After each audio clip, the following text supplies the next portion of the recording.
Hey everyone, ready to dive into another awesome story? Before we begin, make sure to hit the like button below and subscribe to the channel. That way you won't miss any of the exciting stuff coming up. And don't forget to comment on what stories you'd like to see here. Let's get into it. Stillman Yeo was the world's greatest superhuman who sacrificed himself after saving humanity. Thought to be dead, he returns 17 years later to a now peaceful world, and the superhuman sports scene is undergoing a seismic shift. The story of a modern fantasy sports action tale begins now. This story brings an innovative twist by blending action, fantasy, and sports in a post-Salvation world.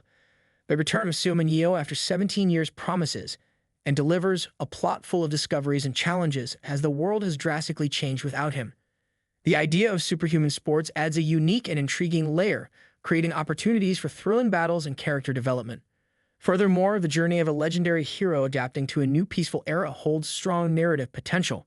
With this exciting premise, the work delivers intense action and a genre-defying twist. Let's go. The final dungeon was defeated and a group of people was fleeing from it, claiming it was collapsing. They were running from creatures chasing them, saying they had to kill the wild humans who destroyed their sacred grounds. There were dozens of them, far more than the group fleeing. That's when the protagonist appeared between the group and the creatures, saying that once his companions returned, they should work on his biography. People don't know they're not the only prosperous civilization on Earth. There are also the Diggers, humans who live underground. A civilization independent of the surface dwellers, and due to their sudden invasion, humanity now faces extinction. However, humans quickly fought back, but no human weapon could harm them. These creatures used mysterious powers that could even neutralize military weapons. But soon the tables turned. The Diggers' strange powers began to affect humans. Some who were affected developed special powers they hadn't possessed before and became paranormals. These humans with special powers began fighting against the Diggers. As they started to conquer the dungeons of the underground civilization one by one, they reignited the flames of hope for humanity and eventually opened the gates to the final dungeon. In the spring of 2004, 7 of the strongest paranormals gathered at this gate to strike with everything they had. They attacked the dungeon, which was the base of the Diggers, and managed to end the long, drawn-out war. As a result of this victory, they were called the 7 heroes who saved humanity. They were rewarded with immense wealth and honor, but only one of them didn't return. The leader of the 7 heroes, Stillman Yeo, who never got to receive his rewards. The surviving heroes became celebrities, and the hero who died became a legend. And that's how it all went, just like that. 17 years passed, and now a competition was happening at an international battlefield in the South Korean capital, Seoul, where the Koreans were facing the French. During the battle, things reached a critical moment. France launched their attack, and the Korean competitors couldn't react. The Frenchman Nathan Bernard was decimating the Korean team on his own, taking out 6 players. The event's commentator questioned if there was any player on par with him since the international battlefield leagues were formed, claiming Nathan truly proved he was number 1 among the top 3 paranormals in this era of the battlefields. The Korean national team was about to be defeated without landing a single counterattack, and their only remaining player was Baek Haeun. She then charged at her opponent with everything. She had an frontal attack, but Nathan dodged easily, saying her skill level was expected from the daughter of one of the 7 heroes, but she could never win with a team like that. The Korean team finally lost. They suffered a crushing defeat, with the entire national team unable to beat a single player, Nathan Bernard, who, in the second round, broke the record with 7 simultaneous eliminations. The Korea versus France match ended in a score of 0-11. A tremendous blow to the Korean paranormals, who once dominated an entire era and conquered many dungeons during the Digger War, and now couldn't beat teams like these. The defeat was so overwhelming that it felt like a national embarrassment for the country that gave birth to great heroes like Stillman Yeo and Baek Jae-ho. The narrator went on to say that although the Korean team had faced a strong French team, it was still a pathetic match, and he couldn't imagine how disappointed the Korean population must have been. That thought was soon confirmed as the entire audience became furious with the defeat, shouting that they needed a new national team since Baek Haeun was basically the only useful player. Baek Jae-ho, one of the 7 heroes, was lamenting the Korean team's loss as it was the 3rd time he had been coaching them. Poor coach. That's when a young man entered his room telling him he should go out for the interviews because everyone was waiting for him. Jae-ho then stood up, saying he needed to apologize to the citizens since they were the ones who put him in this position. As Jae-ho walked out, he placed a hand on the employee's shoulder and said he couldn't win with this team anymore. They were too weak, lacked the right mentality, and didn't even know the basics. The staffer tried to convince him to stay with the team, saying it hadn't been long since he became their coach, and this was just the beginning. Jiho refused, saying he'd have to announce his resignation in this or some other interview anyway, unless his old friend Seaman Yap walked through that door. But since he no longer had that luxury, he might as well quit before his reputation got any worse. The employee warned that if he gave up, the national team would be left hopeless. As he walked away from the staffer, the coach received a phone call. When he picked up his phone, he saw it was the president of the association. Upon answering, the president asked if he'd heard the news. The coach already had an idea what it was about and asked if he was referring to their national team's loss and the embarrassment it brought to the country, saying he'd already seen it with his own eyes. But the president said no, and what he said next left the coach completely speechless. Before that call, a portal had opened above the statue of Seaman Yap, and a person had fallen beside it. And to everyone's shock, the great hero who once saved his 6 friends had returned to life, the legend's back baby. Yap was sleeping during his hospital class when suddenly his head became full of memories from when he was trapped alone fighting against a huge number of monsters. That's when he woke up from his sleep and mainly from his nightmare, which, unfortunately for him, were his memories. He woke up surprised, not knowing where he was until a nurse entered his room saying that he was awake. The protagonist asked where he was, and she asked how he was feeling, saying he was in a hospital. After hearing that, he asked what year it was, and when she said it was 2021, he was extremely surprised, claiming that she must be going crazy since he had entered the final dungeon in the year 2005. The nurse replied that she was sure this was probably very confusing for him and believed he would need an explanation about the current situation. She then turned on the TV and asked if he would mind watching the news of the day. Getting updated is a good thing after all. The news reporter announced that the leader of the 7 heroes, Seaman Yap, who had previously been declared dead, had returned to life after 17 years and was currently receiving medical treatment. He had fallen from the sky next to his statue, was unconscious, but his physical condition was fully treatable and his injuries weren't anything to worry about. He was wearing the armor he had used to enter the final dungeon in the year 2005. It may have been a coincidence, but he also hadn't aged at all during the 17 years that had passed, which led some experts to claim this was caused by some kind of space-time distortion. The news segment ended by saying that this was the only news of the day. The protagonist was still in shock, questioning whether 17 years had really passed until now. It felt to him like it had only been a few days ago, and he was definitely still in the year 2005.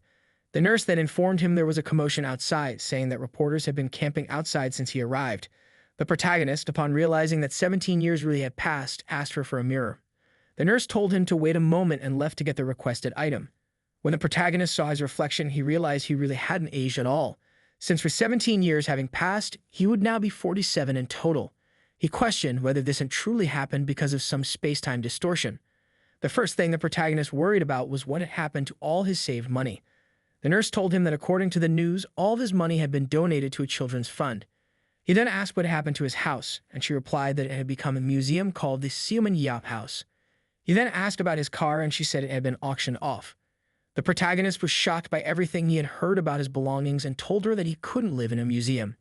Now he was a homeless man with not a single cent to his name. He became frustrated, saying that if he had known something like this would happen, he would have at least saved some of it. The nurse, noticing the protagonist was tense, told him not to worry, saying that everyone would do something for him since he was the hero who saved the world. She also mentioned that not long ago, Bak Jae-ho had gotten in contact with the hospital after learning about the protagonist, and she would later check with him when he would be arriving at the hospital to see him. Visitors are very welcome here. After a call, the nurse told the protagonist that his friend would be there soon.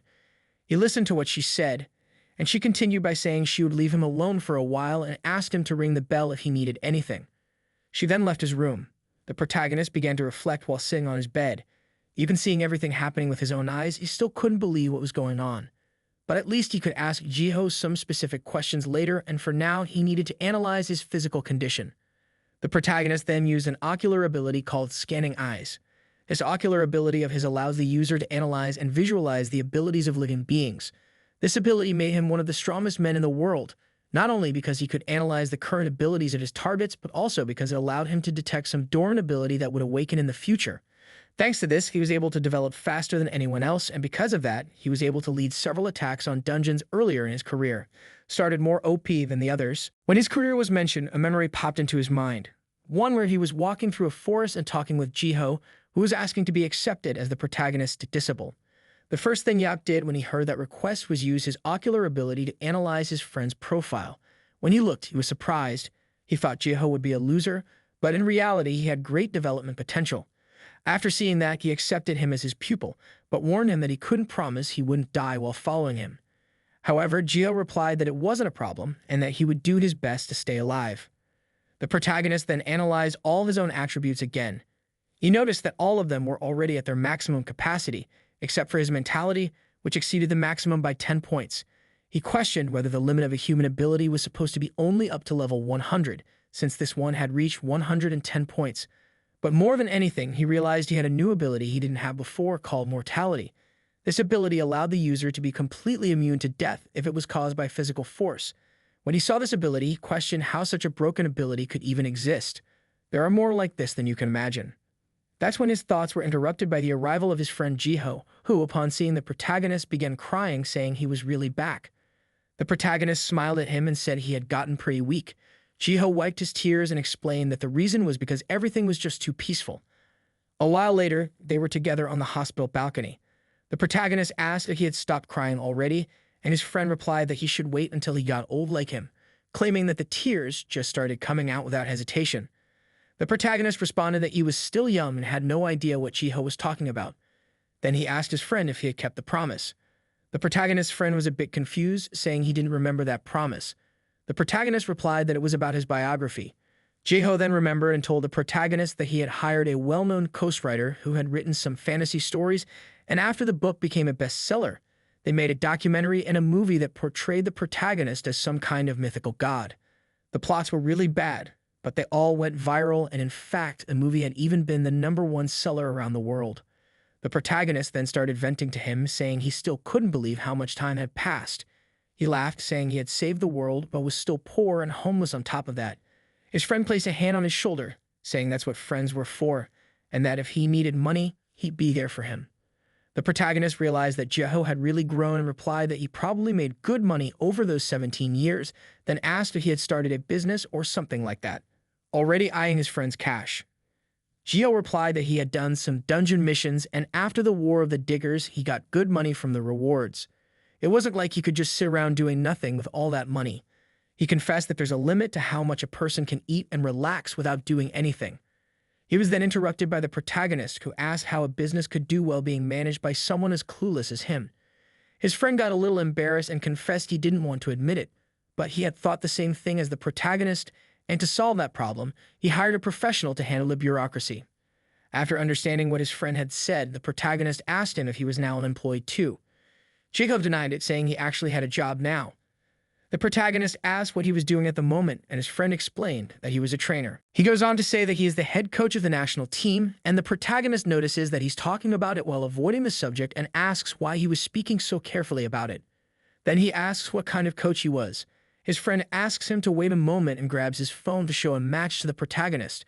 Yep watches two people fighting and says that those places looked a lot like the dungeons they had done missions in before, and questions whether they hadn't disappeared. His friend explains that this was actually a virtual sport called Battlefield. The protagonist doesn't really understand what this sport was about, so his friend explains that virtual reality dungeons were created for two teams to fight competitively in a battlefield setting. And after the Digger War, people began using those powers for this new kind of business. Since it was created, it grew a lot and became the most popular sport. Basically football with legalized punching.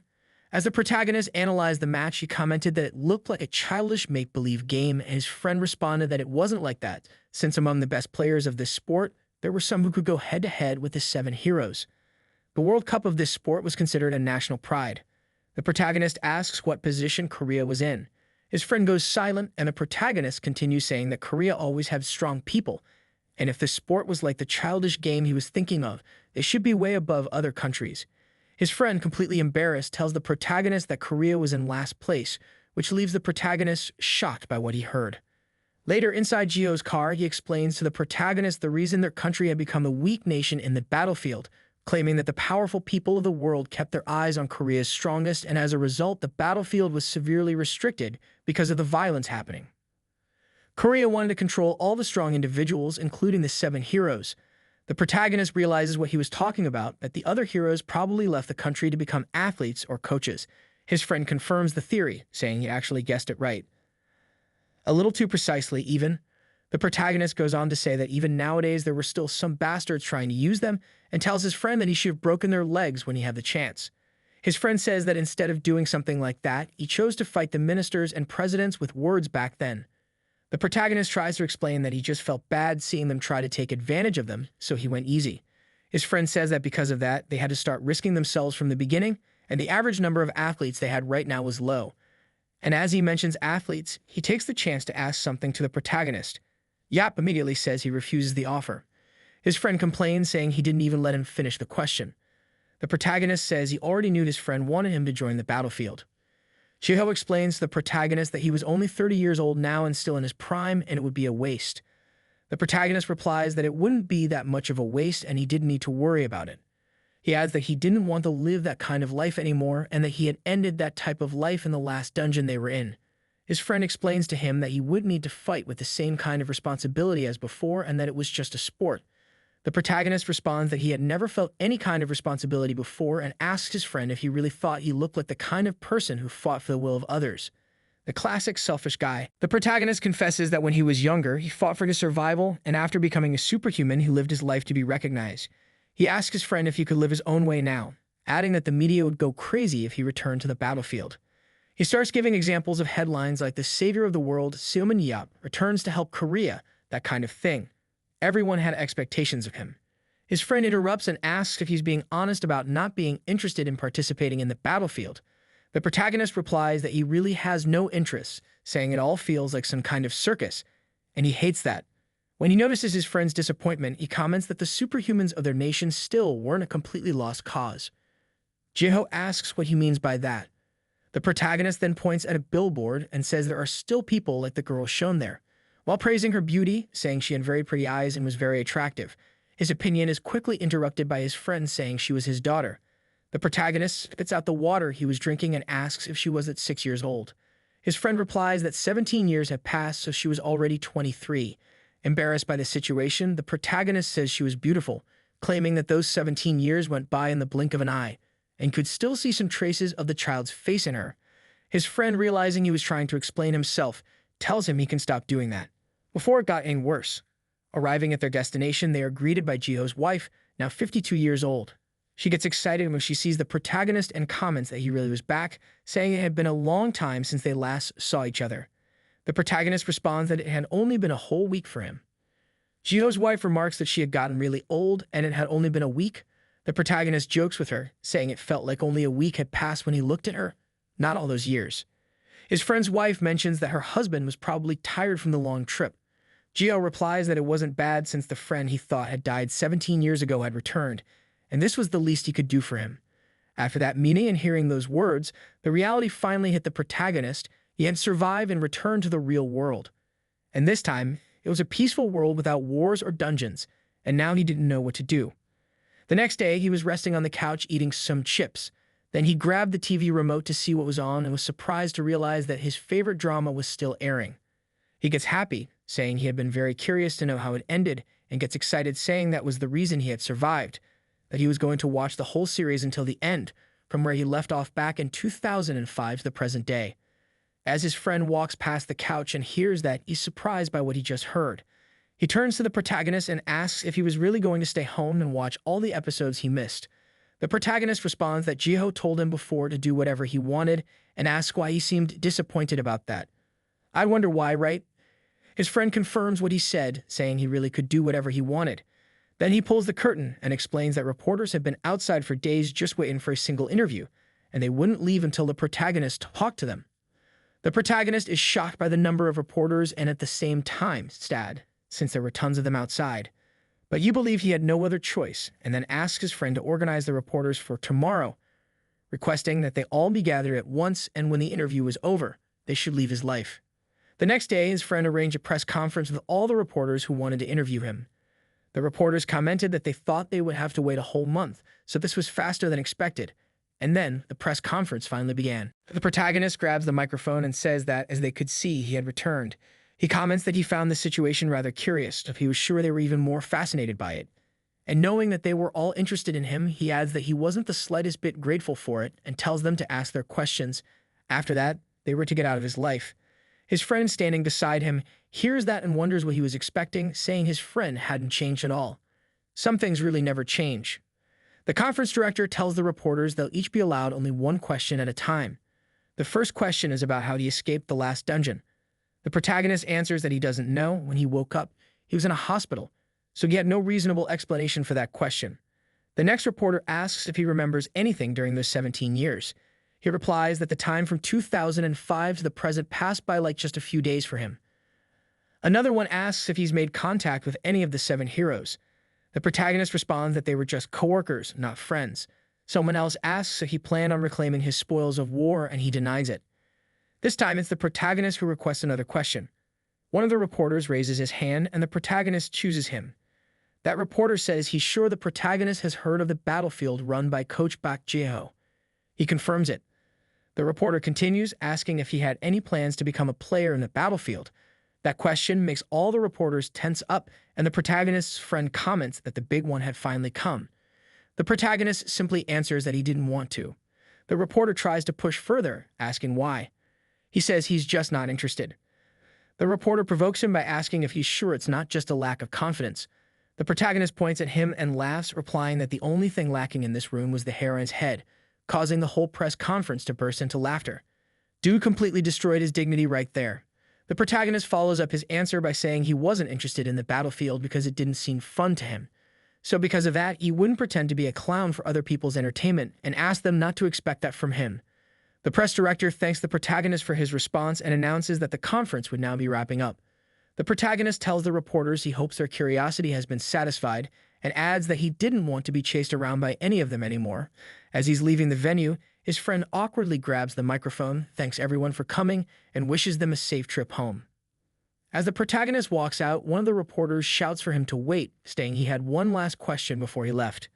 After catching his attention, the reporter says that a player named Gerald Walker had claimed that the protagonist wasn't even on his level, and that not even the 7 heroes would be able to lay a finger on him. He asks what the protagonist thinks about that. The protagonist asks who this guy even is. The reporter replies that he's one of America's top players, often called the pride of the U.S. tanker position. Yap hears that and asks if he's the strongest player right now. The reporter says that currently the top 3 battlefield players are Nathan Burnham from France, Roy Meyer from Ireland, and Daniel Mance from Germany. Walker is a high-skill player, but he isn't among the world's top 3 yet. The protagonist responds that he's aware 17 years have passed, then tells the reporter to let that guy know that if he's not even in the top 3, he shouldn't be so confident as to challenge him. And if he wanted to fight, he should come find him in person, not in the battlefield, because he'd personally bury him in his backyard. On the other side of the TV broadcast of the press conference, 2 people are watching. The CEO of the player agency asks if Walker heard that. Gerald crushes the controller in his hand and tells the guy next to him to prepare a jet. They were flying straight to Korea immediately. Now things are about to get crazy. The next day, inside the house of the protagonist's friend, Gio received a phone call saying they had a match against America. On the phone, he questioned why he was being informed about it so last minute. The protagonist commented that he was being too loud and asked him to take the call outside. His friend hung up the phone and sat on the couch. The protagonist said he couldn't even hear the sound of the TV properly because of his voice and asked what was going on. His friend replied that they had a match against America in 2 weeks. The protagonist pretended not to understand, and his friend got irritated, saying it was all his fault and asking if he didn't remember Gerald Walker. When he heard that name, the protagonist still couldn't remember who he was talking about. His friend added that it was the guy he had challenged at the press conference, the same guy the protagonist had said he would bury in his backyard. Hearing that finally made the protagonist remember who he was. Took him long enough, huh? Jigo commented that the guy had been fuming ever since the protagonist made him the butt of a joke on TV. The protagonist argued that he was really that mad over a silly thing he had said, but his friend reminded him that he had said the guy wasn't good enough to be among the top 3, and he was really sensitive about that. Now they wanted to fight the protagonist, but since he wouldn't play Battlefield, he would probably take his revenge on the Korean team. The protagonist asked what the Korean team had to do with him. His friend got frustrated hearing that, and the protagonist lay back on the couch again, saying he'd enjoy it in his place. But before his friend could react, he mentioned his daughter was also on the national team, since he had said earlier that she was a national battlefield player. A while later, Jiho's daughter arrived home. When the protagonist noticed her presence, he was startled. Her mother greeted her at the entrance, saying she had arrived earlier than expected. The girl replied that she had heard her uncle Yap was staying over, so she came as quickly as she could, and also wanted to take the opportunity to see her parents. As they walked further into the house, she asked where her uncle was, and her mother replied that he was in the living room watching TV. When they got there, the protagonist greeted both of them. When the girl saw him, she smiled and threw herself on top of him. The protagonist fell to the ground along with her and commented that she should be more aware of how big she was now. She almost killed him. Still smiling, the girl said she was really happy that he had come back. The protagonist patted her head and said he was worried she might have forgotten about him since it had been a long time since they last saw each other. She asked how she could forget him when they used to play together all the time, and he always brought chips and chocolate whenever he came to her house. She really liked him, since her parents never let her eat that kind of stuff. The figure uncle. The protagonist said she had grown a lot, claiming that kids these days grow faster than normal. She then leaned closer and said she had a question. Then she asked the protagonist if it was true that he didn't want to play Battlefield. When the protagonist heard that, he asked if her father had asked her to try and convince him or something. Then he apologized, saying he wasn't interested in it. She started clinging to him, asking if he would still refuse even with her asking so sweetly. The protagonist kept refusing. She then pouted and said he had changed. The protagonist replied that he was sure it was actually them who had changed. She started to get sad, saying he used to do everything she asked. He responded that the most she ever asked for back then were some snacks. Then the girl remembered something and asked the protagonist to do something for her. She said she had to go to the league to check on her avatar and asked if he could go with her. When the protagonist heard the word avatar, he asked what that was. And when he tried to say no, he noticed she was starting to make a pitiful face. She began to beg, saying her father couldn't go with her because he was busy. After a lot of insisting, the protagonist finally agreed and said he would go with her, asking where they were headed. She smiled and said he would see. A while later, they arrived at the Korean Battlefield Association and were greeted by a man who welcomed both of them. The man directed Haeun to a virtual reality chair, saying that they would help her check her avatar first. The machine then began scanning her weapons and armor, synchronizing with her avatar. She sat in the chair, put on her helmet, and was connected to the battlefield. As soon as she did that, her status appeared on a huge screen in front of the protagonist. Enjoying the story so far? Then drop a like to show your support and leave a comment to let us know what you think. Don't forget to subscribe so you don't miss the next stories, which are also super awesome. The protagonist was surprised by the technology and how far it had come. His niece asked him to watch closely. The girl then asked the man to give her a monster, saying she wanted to try moving more. The man summoned a wolf to fight her. The protagonist, seeing this, asked the man if this type of thing was also possible. The man replied that the battlefield was a virtual sport and used a unique technology from the Battlefield Association, which recreated dungeons, monsters, and even players in another reality. He continued, saying that new players had to create an avatar at the association. When the protagonist heard this, he commented that it was almost like it was real. The two of them then joined to watch Haeun's performance. Inside the virtual reality world, the monster charged toward the girl, and she counterattacked with a sword and a whip, which she wrapped around the creature's neck, making it lose balance, and then defeating it with a single strike from her sword. After doing this, she asked to end the connection. When the girl got out of the virtual reality chair, she ran toward the protagonist, asking how she had done. He teased her, saying she was too good for someone who was only 6 years old, but that she still had a long way to go. She got angry and suggested that he try it to see what it was like. He replied that he wasn't going to play. She said she wasn't asking him to play Battlefield, but to make an avatar instead. She claimed she was really curious to see how it would be since she had heard so much about how comfortable it was for her father, and now that she had the chance, she wanted to see it in person. She added that at the time she wasn't old enough to watch him in action, and by the time she was, he had already left. Hearing her plea made the protagonist agree to her request. Seeing the sparkle in her eyes, he responded that he was only doing it because she had asked. The well-dressed man asked the protagonist if he was also going to test it, commenting that under normal circumstances, they would need to check his status before conducting an avatar test. But since he wasn't preparing for a match, he believed they could proceed directly with the test. The girl got excited, saying it would be a lot of fun. The protagonist asked if he could continue wearing what he was dressed in, comfortable and charming. The man said that if he was going to model with what he was wearing, he would be unarmed, so he suggested he grab a weapon. Then two men entered, struggling to carry a spear and a shield for the protagonist. When he grabbed them, it seemed like they were incredibly light, and he commented that these weapons were different from when he used them, saying they were much lighter than their size suggested. The man replied that this was the standard battlefield equipment. Most players use custom equipment, but since he was in a test room, they could proceed with the standard gear. If he felt uncomfortable with the equipment, he could ask the people to get something else for him. The protagonist responded that it was fine, tossed the shield aside, saying he was okay with just the spear, and that holding something else would only be extra weight. He asked them to proceed. He then sat in the virtual reality chair and entered a virtual dungeon. When the protagonist enters the virtual reality room, he hears his niece calling him. She explains that this place is a perfect replica of some professional training stations. The protagonist comments that the feeling is similar to what he experiences when entering dungeon gates. The man informs the protagonist that he has checked the system and it seems there will be no problems syncing him with his avatar. The protagonist then asks the man to summon the monster similar to the one he summoned for his niece. A creature called Salaboon is summoned into his room, and the protagonist responds that it seems a bit different from the monsters he's familiar with. The man confirms that he's right and this monster is special. It can only be defeated if the opponent uses the right moment. However, they use the available files to create the strongest monster possible. The monster advances toward the protagonist, and upon noticing its presence, he says that he didn't even need to bring the spear with him. He then throws the spear up, gathers some mana in his left hand, and flicks the creature, making it evaporate with such a simple attack. His niece is surprised and questions how he defeated the creature so easily with just a flick to the head. The protagonist asks her why she's taking this so seriously, as this monster was quite weak. The man adds that while these creatures aren't extremely difficult to fight, they're also not easily defeated with just a flick like that. The protagonist asks the man to summon a different kind of monster, claiming that he wants to test a few things. As the new monster is summoned, the protagonist observes that there isn't much difference compared to real life and that it would be interesting to test the things he planned. He then comments to the man in the suit, saying that he had mentioned earlier that this monster was stronger than the others, and if he summoned another one, it wouldn't be much different. However, his conversation is interrupted by a mysterious voice claiming that he is the strongest superhuman in the world and would not be satisfied with just a Salaboon. When the protagonist hears this voice, he realizes it's speaking in English. The virtual system outside starts to malfunction, and the man in the suit begins to question why this is happening just now. As he tries to fix the problem, his screen fills with alert messages. Someone was trying to connect to the virtual room from the outside.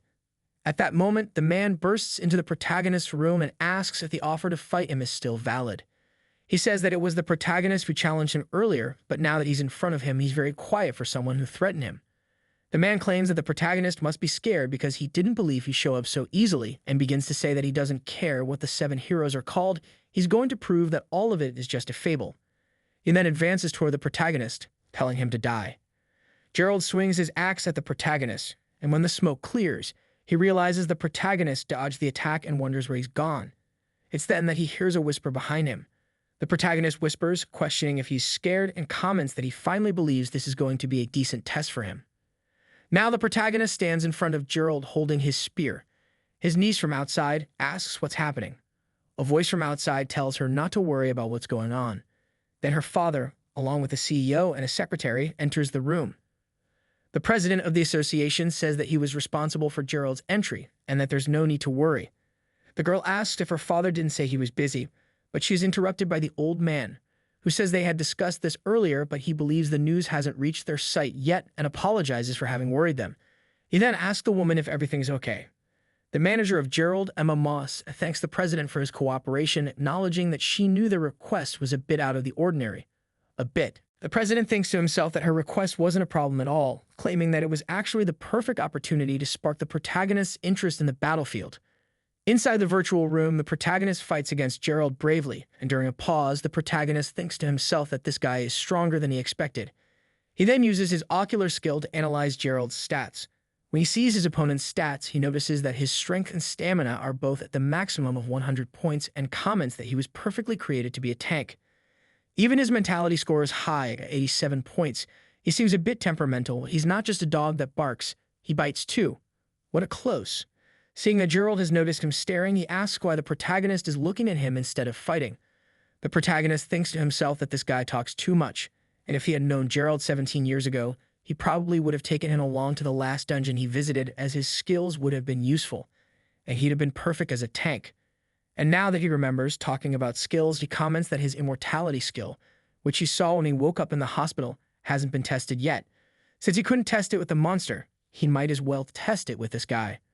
The protagonist advances towards Gerald, showing that he can dodge the attack, but he stops halfway and lets himself be hit by the impact of the axe.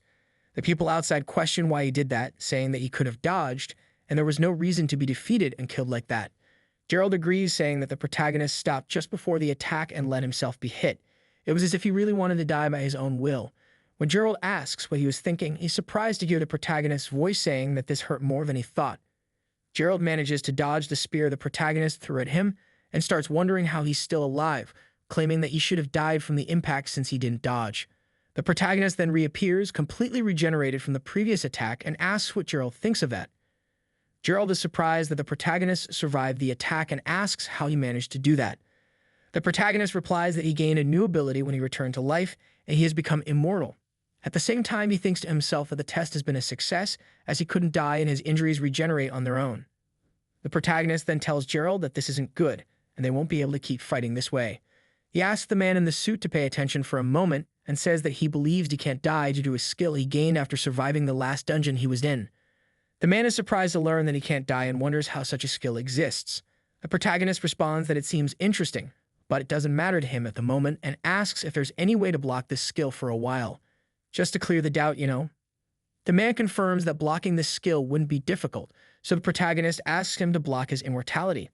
The man does so and informs him that he won't be immortal for a brief period of time. Gerald is impressed with the protagonist's ability, and the protagonist comments that he was also impressed the first time he saw this skill, but he only wanted to test it, because if it worked in this virtual world, his opponent would probably use it as an excuse for losing. Gerald picks up the protagonist's spear and throws it back to him, saying that he's as confident as people say, and now he wants to know if the rumors about his abnormal abilities are true. The protagonist replies that reality is very different from the rumors and adds that he's stronger than what they say. His opponent says he'll judge that for himself and tells the protagonist to get up, saying that now he has no more excuses and they should fight. Now there's no way out. The protagonist questions why he's there, considering he hasn't defeated any of the top 3 players, and says that the story wouldn't work if he skipped over the 4 heavenly kings and went straight to fighting the demon. He comments that he heard he hasn't even hit the top 3 yet. By saying this, the protagonist manages to provoke his opponent's anger, and Gerald charges at him with everything he has. The protagonist dodges all his attacks, using his speed to evade and appear behind him. When Gerald tries to counterattack, he's surprised by a surprise attack from the protagonist, causing him to leap back to dodge.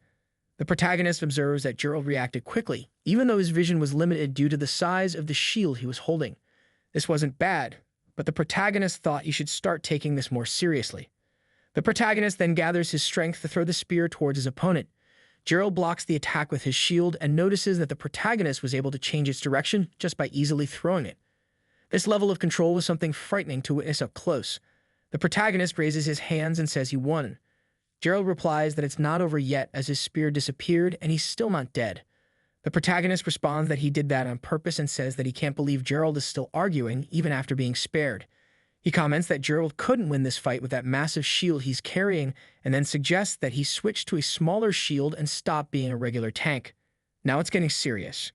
Gerald asks why the protagonist is saying this so suddenly. The protagonist answers that he realized Gerald didn't have much to say, so he's offering some advice. He warns him that his field of vision is obstructed because of the size of the shield and comments that he bets that when Gerald was younger, people always told him his field of vision was limited. This was probably why he chose such a massive shield for protection. However, this solution only solves part of the problem, and if he encounters a skilled opponent like the protagonist, who knows how to take advantage of a limited field of vision, that shield would just be a hindrance. The protagonist suggests again that he try using a smaller shield, and if his agility and control is taken into account, it would be better in the long run. Gerald asks if the protagonist is just playing with him. The protagonist questions why he would do that and adds that even with all these tips, Gerald still wouldn't be able to defeat him. The protagonist then suggests that Gerald figure out the rest on his own since he's done his part and is leaving now, claiming he has some soap operas to finish. He adds that the things he learned from the protagonist's advice should be paid for when he gets home. Gerald agrees, and as he gets up, says he has a condition. The protagonist asks what kind of condition that would be, and Gerald says he wants to fight him again. He insists that the protagonist participate in the battle between countries in 2 weeks. The protagonist replies that he's not interested in the battlefield, saying he still has many series and soap operas to watch, and questions why he should do something he has no interest in. Great question. He adds that he no longer needs the money, but is interrupted by his opponent, who says that if he participates, he'll give him anything he wants. The protagonist continues to respond that he doesn't care about those things. Gerald says that next time will be different, and that he has to compete in the battlefield or his power will be wasted. The protagonist replies that he'll use his power however he wants. The two then begin a heated argument about whether the protagonist should participate, and the president of the association, observing their discussion, realizes he could use this situation to his advantage in the future. The next day, the protagonist is watching his soap operas again, but the broadcast is interrupted by urgent news. The protagonist gets up from the couch to see what it's about, and the reporter announces that Simon Yap has declared that he won't participate in the battlefield. But during a recent training session with Gerald Walker, a discussion about him changing his mind was captured. The video had poor audio quality, but according to the anonymous figure who sent it, an agreement was made that if the United States won the match against Korea 11-0, without a single death, the United States would offer a friendly match in which Suman Yap would participate. This was the agreement between them. The protagonist, upon hearing this news, was shocked by the lie, especially upon hearing that he supposedly made this condition. He then questions when he had done that. He doesn't even remember anymore. Later, the protagonist went to the president of the association's office and began complaining to him about the leaked news being false. He asked who was responsible for sending that video anonymously, claiming he would kill them with his own hands. He showed the video and asked what was wrong with it, as they had cut the entire part, which he had denied. He added that he would catch the idiot who leaked it and kill them. The president then stood up, apologizing formally to the world's savior for the incident. He then bowed to the protagonist. Upon doing this, the protagonist asked why he was acting this way. The president explained that Gerald had a good relationship with the United States Battlefield Association, and as the president of the Korean Battlefield Association, which was considered quite weak, he couldn't refuse such a request. He was also under a lot of pressure from the media and superiors, and he wanted to apologize not only as the president of the association, but also as a friend. The protagonist understood the situation, and as he was about to say something, he was interrupted by the president putting his hand on his shoulder, saying that he didn't need to worry. He then suggested a solution to the protagonist's problem so that he could navigate this inconvenience. He started explaining the plan. The upcoming match between Korea and the United States would only be counted in an agreement if the American team won without any deaths. Only if they met this requirement would the protagonist need to participate in the friendly match. He had previously said that he would only agree to these terms if his opponents were extremely strong and capable of winning without any losses, which made the American Association believe the agreement was solid. Theoretically, there was nothing for the protagonist to worry about, even if the Korean battlefield team wasn't the best. It would be unlikely for them to lose without killing at least one American player in the 3 rounds. The protagonist began to backtrack, saying that he had said earlier that he wasn't interested in the battlefield. The president then explained that this condition was practically impossible to fulfill, and everyone already knew the protagonist's personality, and that's the only way they managed to close the agreement, which wasn't untrue. The president then asked how long they had known each other and requested that he clean up his name this time, and in return, all the profit would be donated to his favorite children's charity. After some thought, the protagonist agreed, but only this time. The president reassured him that this wouldn't happen again and thanked him profusely. He asked if it was okay to give him a thank you kiss, and the protagonist dodged, saying it was fine. The protagonist then recapped, saying that if they killed any American players, he wouldn't participate, and even if they insisted, he wouldn't change his decision. The president agreed, saying he would keep his promise no matter what. He then said that since they had finished their business, they should go out for dinner. The protagonist asked if he was going to pay. The president agreed, claiming he would do anything for him and that he knew a good place with great tuna sashimi. The next day, while the protagonist was trying to watch his soap opera as usual, his programming was completely interrupted with news reports saying that the association had received a file confirming that Yap had accepted the offer from the American team. His entire day was filled with news about him and the matches. The protagonist then went to the balcony, complaining about being so unlucky. He then heard a noise from outside and went to check what was happening. When he reached the yard, he saw his niece training with her father. Jaeko commented that her reaction time was good but still needed to be faster, and she needed high mobility to help her teammates.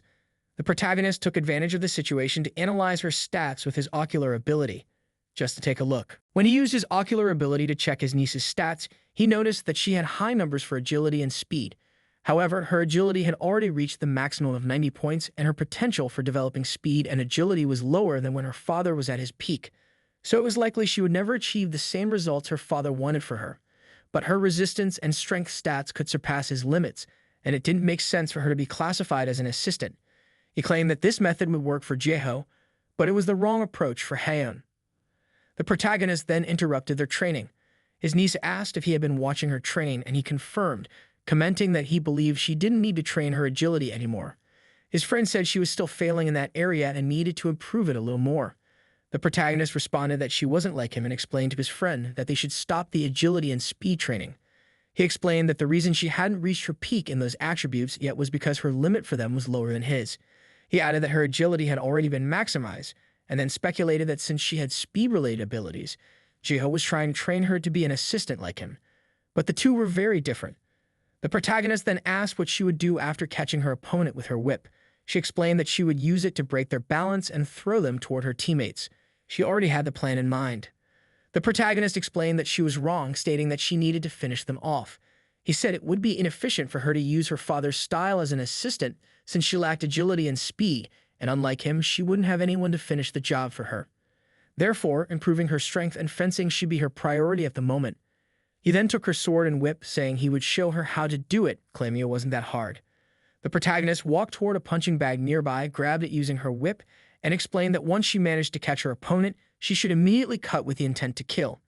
He then asked if both of them understood what he meant.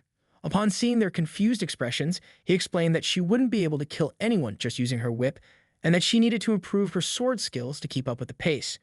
That was why she needed to train her strength and fencing. From now on, she should switch positions, and instead of being an assistant, she would become a close combat fighter. He suggested she start by doing a series of 500 sets to begin her strength exercises. When he saw that both were shocked by the number of sets, he questioned why they hadn't started yet and told her to begin, stating that she had only 14 days before the match. From now on, he would be her trainer. She got another 800 kosh. Meanwhile, inside the Korean team's national hotel, one of Gerald's managers commented that he had improved quite a lot in just a few days. Gerald asked if the difference was really that big. The manager confirmed, saying that after Gerald returned from the meeting with Seoman Yap, his shield style changed drastically. But when he observed him for a few days, he noticed that he had found a way to overcome his weakness. If this new fighting style worked, Gerald could enter the top 3 players. But of course, since it was a big change, he would need to practice a lot, and until he got used to the change, it would be difficult to fight against fast players like Nathan. However, over time, this path would be the best for him. When Gerald heard this, he asked how much it would normally cost to increase his abilities in terms of money. The manager replied that, in his opinion, it would cost at least $10 million, and if Gerald could get used to the new style, he could earn that amount as his salary in future negotiations. Gerald then told his manager to send $10 million to Seoman Yap immediately, claiming that it was a consultation fee they had agreed on earlier. While watching the protagonist on the news, he commented that no matter what he did, he would drag him back to the battlefield again, saying he just needed to wait a little longer before he could do it. Little did he know, he was being watched. The day of the Korean team's match against the American team had finally arrived, and the announcers claimed that they were sure the viewers had been eagerly waiting for the result, as the outcome of this match would decide a future match between the heroes Seoman Yap and some American champion. They then began introducing the players who would compete in the match. The announcer mentioned that the dungeon where this match would take place was a dugout castle guarded by skeletons, the Palace of Marta. It was a dungeon with 3 levels, and there was a boss on each one. The first level boss was the skeleton warrior, the second level boss was the undead knight, and on the last level, the lich dragon guarded them. The announcer said that there were probably viewers watching this type of match for the first time, so he offered to explain a few rules of the game. To win, the opposing team must be completely destroyed. Killing monsters or defeating players from the opposing team will earn hunt points, and collecting a lot of hunt points will grant aura bonus, with colors changing depending on the accumulated points from blue to white. The players began entering the arena to compete, and the announcer commented that he would love to know who would come out victorious in this match. Then the first round finally began. The American team immediately went to fight against the skeletons guarding the dungeon, and their synchronization was flawless. Every movement was executed with mastery. It was a beautiful sight to see. The Korean team ignored the skeletons and advanced directly to the second area. The announcer commented that so far the Korean team always opted for the long way, and this time they were skipping it. The goal of the Korean team seemed to have shifted, and now they were focused on killing the boss first. This was probably part of a new aggressive attack plan. The risk was high, but if successful, they could earn a large number of hunt points. Once they defeated the boss, they would close the first level for a few minutes, and this action would likely disrupt the American team a lot. The Korean team finally encountered the level boss, the skeleton warrior, and immediately began fighting him. However, something was wrong. Some players from the American team were observing the Koreans from hiding to see what they were planning. While the Koreans fought the boss, their battle was interrupted by an attack from Gerald on the protagonist's niece, causing her elimination. The announcer commented that this move didn't seem like a good choice for them. The American team managed to defeat the boss and advanced to fight the Korean players, annihilating all of them, scoring a perfect 11-0. Very balanced, you know.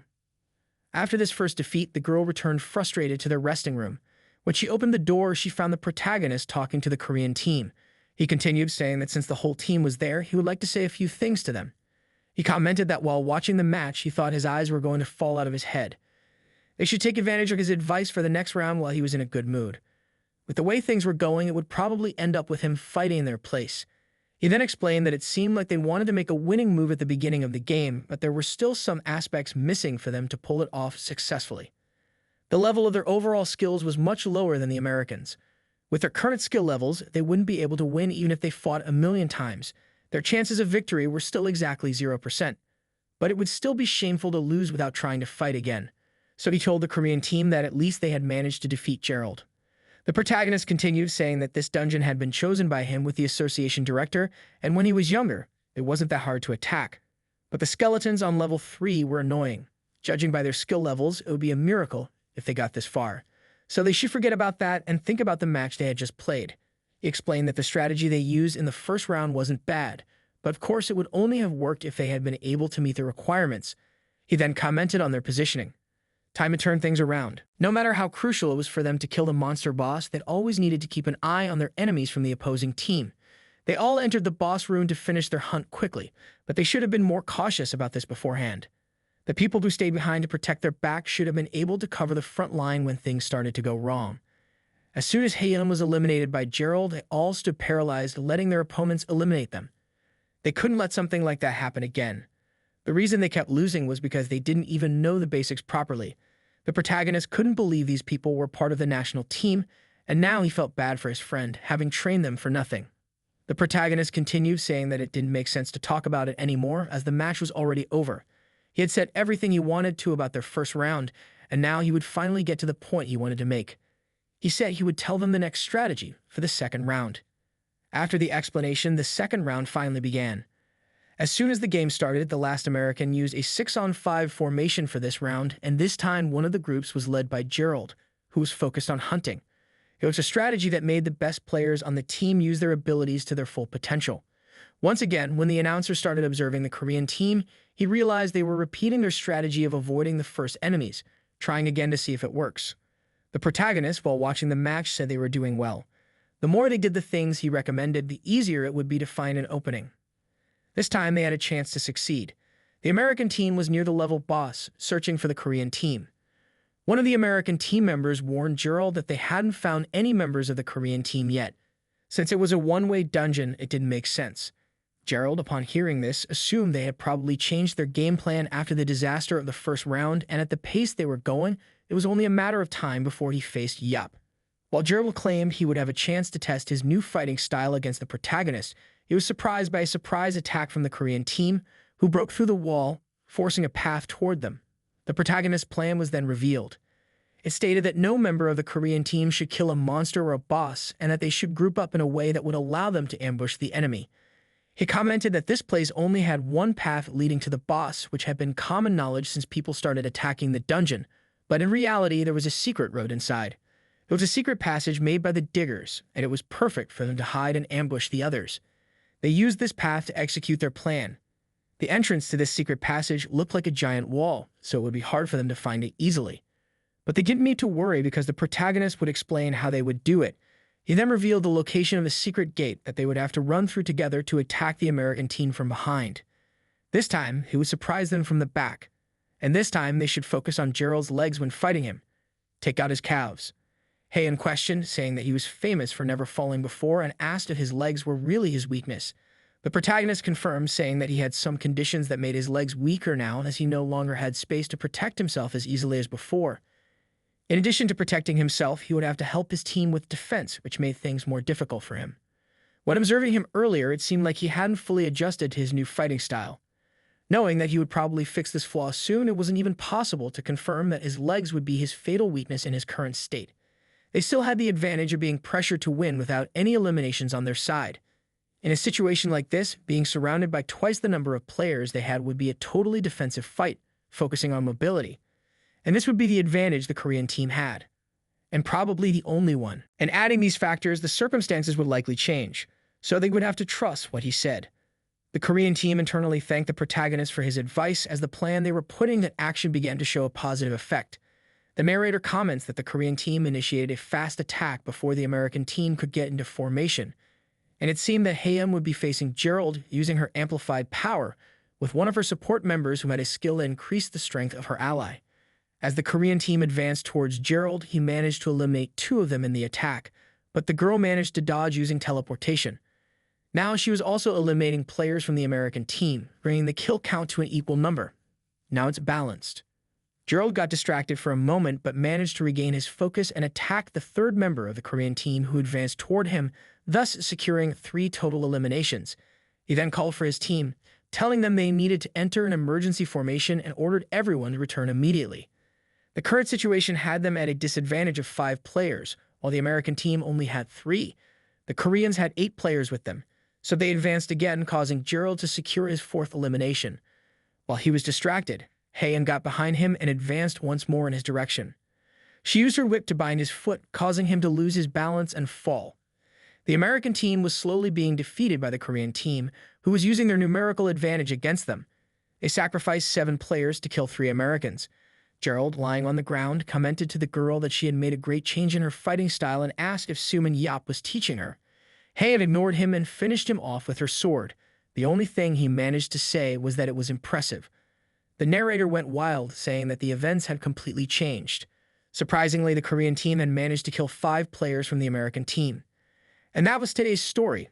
Did you like it? Then leave a like and comment which stories you want to see next. I'm always watching and responding to the comments bringing the best stories.